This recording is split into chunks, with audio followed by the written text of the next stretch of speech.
festive season, of course, upon us. Many people now preparing to travel to various holiday destinations. Beitbridge border between South Africa and Zimbabwe is one of those areas where myriad of concerns have been raised recently, from slow movement of vehicles, particularly trucks as well, to the paperwork that's needed for COVID-19. ENC reporter Pule Lichwiti-Jones looking into the issue of truck drivers not being able to go in. What's the delay? What's actually happening there at this moment? Pule, good afternoon. Thank you very much for joining us here from Beitbridge. What is the latest situation you can tell our viewers about what's happening there at Beitbridge at the moment?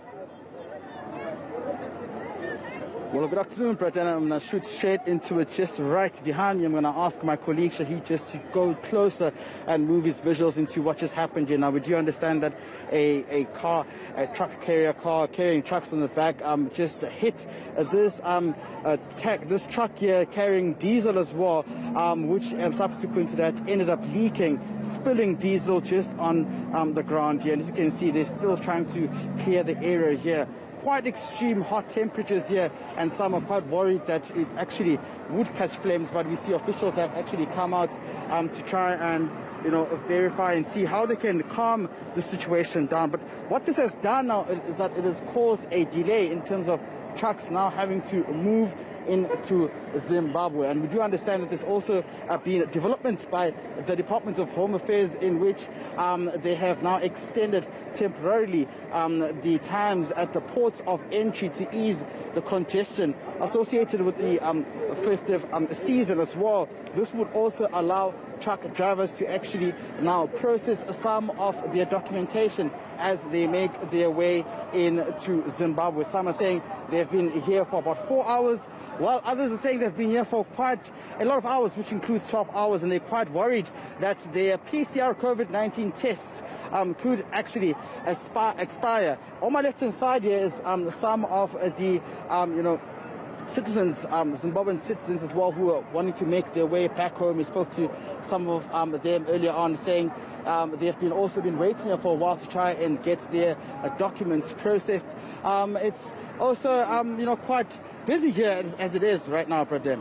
Yeah. What else have the drivers been saying? What have they told you, Pule?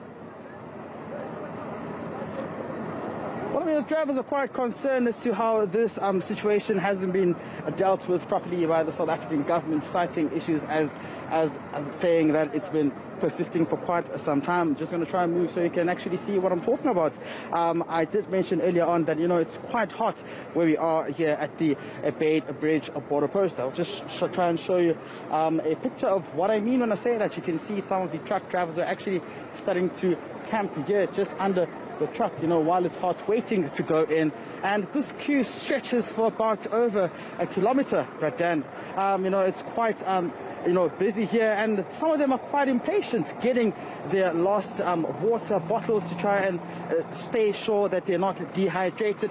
This line is quite long, and we're also dealing with some other challenges, Bradan, which includes criminal elements, and that's why police officials, such as, of course, we would have accompanied Police Minister Beitbridge today, were expected to come and facilitate what's going on, as there are allegations of some of the SANDF members who were allegedly bribed by some of the, those who are coming from Zimbabwe, making their way into the country. So there's quite a lot that has been said, and I hope that we'll still have time just to listen to a bite of what one of the truck drivers had to say to us earlier on.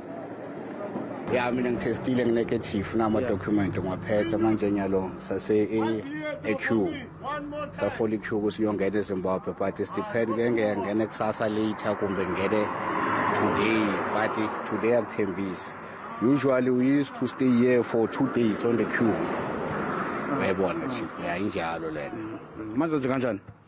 There is no choice. You must follow the queue. I even listen years because that's siyakhuluma basiva. In the process, hamba slow, angakwazi ukuthi inenkinga. One of the truck drivers at the board of Beitbridge, they're ending that report by Pule Lichwiti-Jones.